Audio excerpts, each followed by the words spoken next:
जय श्री कृष्ण। मित्रों, आप सर्वेनो धार्मिक वर्ल्ड में हार्दिक स्वागत है। मित्रों, निर्जला एकादशी ने આપણે ભીમ 11ના નામથી પણ ઓળખીએ છીએ। નિર્જળા એકાદશી જેઠ મહિનાની શુક્લ પક્ષની એકાદશીના રોજ ઉજવવામાં આવે છે।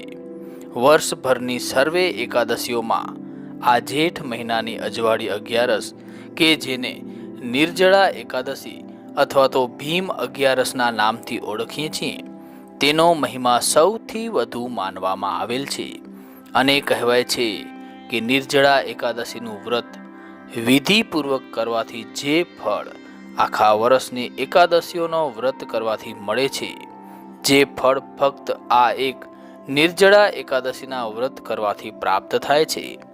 મિત્રો, આપણા હિન્દુ ધર્મમાં દરેક વાર તહેવારે દાનનો મહિમા વર્ણવવામાં આવેલ છે। જે તિથિ તહેવાર મુજબ દાન કરવાનો વિશેષ ફળ મળતો હોય છે।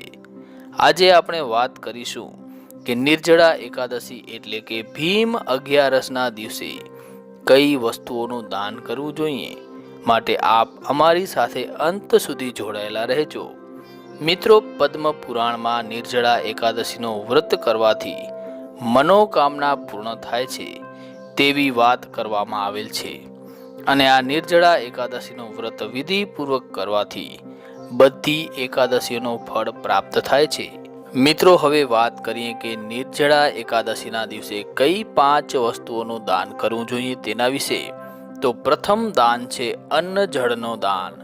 મિત્રો, એકાદશીના દિવસે જો તમે વ્રત ન પણ રાખ્યું હોય તો પણ જરૂરિયાતમંદ લોકોને અનાજનું દાન અવશ્ય કરવું જોઈએ। અને જ્યારે જળ એટલે કે પાણી નિર્જળા એકાદશીના દિવસે જળ દાનનો વિશેષ મહિમા વર્ણવવામાં આવ્યો છે। ત્યારબાદ બીજો દાન છે ગૌદાન। મિત્રો, આપણા ધાર્મિક ગ્રંથોમાં પણ ગૌદાનનો વિશેષ મહિમા વર્ણવવામાં આવેલ છે। એવામાં જો તમે એકાદશીના દિવસે ગૌદાન કરો છો તો તમને એકાદશીના વ્રતનો વિશેષ ફળ પ્રાપ્ત થાય છે। ત્યારબાદ ત્રીજો દાન છે વસ્ત્રદાન। મિત્રો, જરૂરિયાતમંદ લોકોને વસ્ત્ર એટલે કે કપડાનું દાન અવશ્ય કરવું જોઈએ અને એ વાતનો ખાસ ખ્યાલ રાખવું જોઈએ કે તમે જે કપડાનું દાન કરો છો તે નવા હોવા જોઈએ। તમારા પહેરેલા કપડાં આજના દિવસે દાન કરવાથી બચવું જોઈએ। ત્યારબાદ ચોથી વસ્તુ છે જૂતા એટલે કે પગરખા। આજના દિવસે જરૂરિયાતમંદને પગરખા દાનમાં આપવા જોઈએ। હાલે ઉનાળાની ઋતુ ચાલુ હોવાથી જરૂરિયાતમંદને પગરખાનું દાન કરવાથી તેના આશીર્વાદ પ્રાપ્ત થાય છે। ત્યારબાદ પાંચમી વસ્તુ છે છત્રી। આજના દિવસે છત્રીનું દાન એ શુભ માનવામાં આવેલ છે।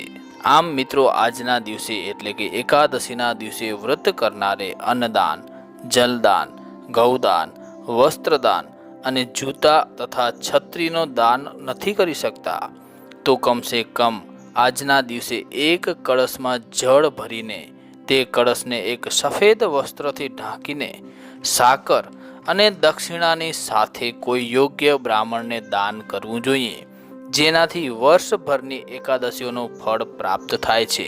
મિત્રો, નિર્જળા એકાદશીના દિવસે ઓમ નમો ભગવતે વાસુદેવાય આ મંત્રનો જાપ બની શકે તેટલો વધુને વધુ કરવો જોઈએ।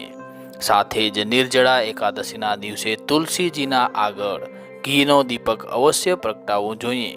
કહેવામાં આવે છે કે આમ કરવાથી ઘરમાં ધન, યશ અને વૈભવમાં વધારો થાય છે અને નોકરી કે વ્યવસાયમાં પ્રગતિ થાય છે।